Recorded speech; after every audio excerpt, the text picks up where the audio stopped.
You know, when I was your age, we used to come here with my parents and fish here. The water was crystal clear. There was fish, plenty of fish, and tadpoles and even eels.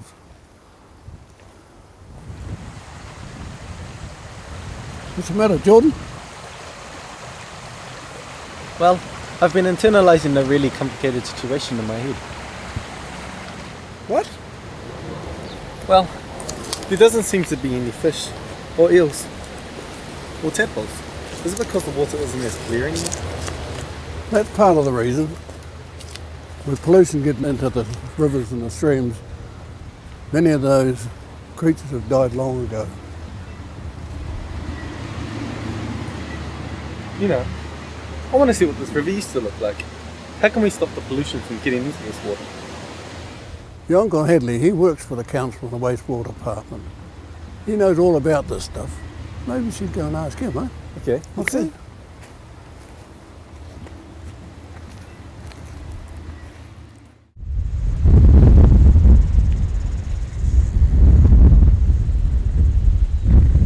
Jordan, one of the roles that our council has is to protect the public and the environment from the effects of waste.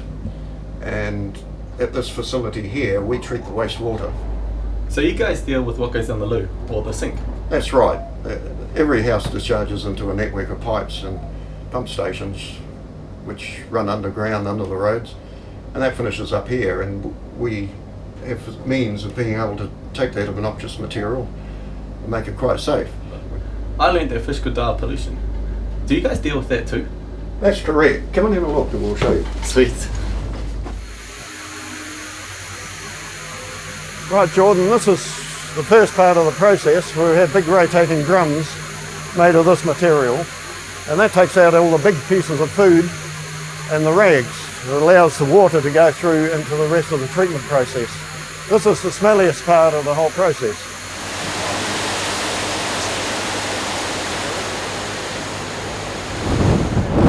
In this process, the water from the milli screens comes in at this point and travels down this channel. On the outside channel you can see it's bubbling, what we call the aerobic zone.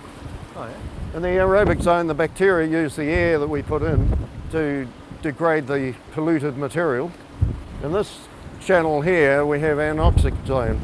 In this zone the bacteria take the oxygen off the chemically bound products that they've made and release the nitrogen to the air.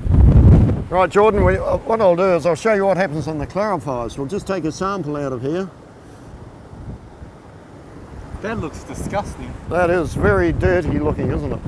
And we'll see what happens to that in a few minutes. And the water from this tank here, which you've seen, and how disgusting it looks, comes up in the middle of this tank here. And then as it travels towards the outside, the solids settle to the bottom, and you can see here the water is quite clear. So is this water drinkable? I wouldn't drink it. So what happens next? From here it goes through the UV plant, which disinfects the water, and then it goes off to sea. Now this is the UV plant.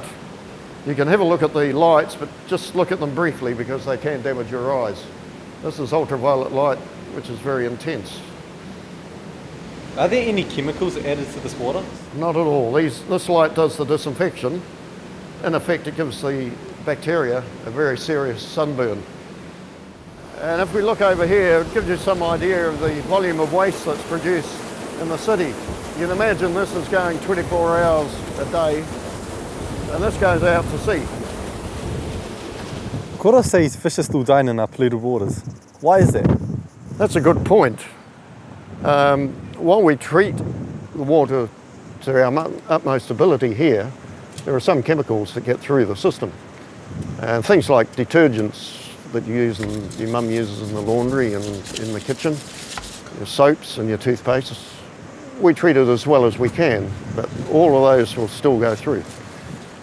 A few years ago, sewage was put into the waterways without being treated at all. And that would use up the oxygen which the fish needed to breathe.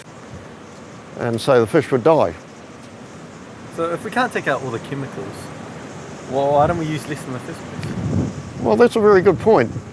Knowing what your mother told me yesterday with you and your sister and the detergent, I think we should start there. Oh. Oh, let me help you with that. No. Yes. No. Yes. No. Look what you've done! Boosted. Spoon?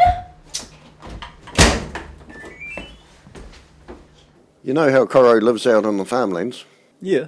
Well, instead of his wastewater coming out to the plant like this, he has a septic tank on his property.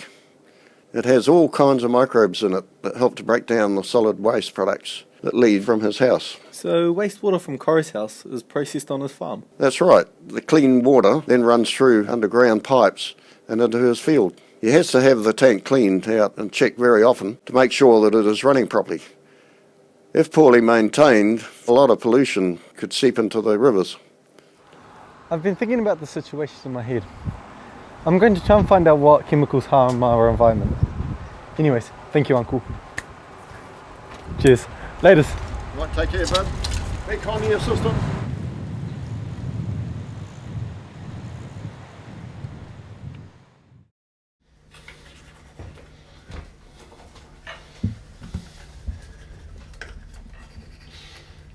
Hey, Grandpa, what's triclosan?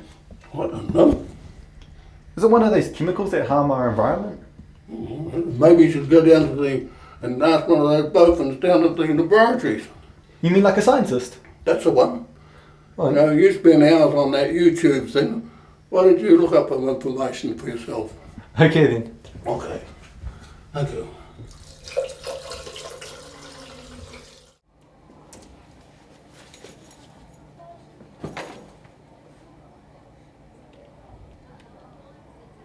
Chemicals play mainly two roles for society.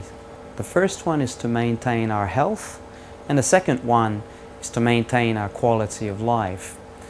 One thing we have to remember is that once those chemicals are used in the household, they are released into the environment where they can have some effects.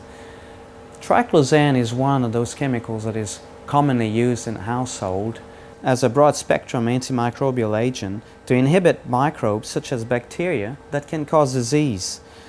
This chemical is found in a wide range of products such as liquid soaps, toothpaste, and even shampoo. However, once it is released into the environment, it can play exactly the same antimicrobial role. For instance, when it enters a sewage treatment plant, it can interfere with the microbes there that are there to degrade the waste. It can also have an effect on ecosystems such as the rivers and the ocean, where it will ultimately end up. Here at Cotron, we use fish to assess the effects of contaminants on the environment.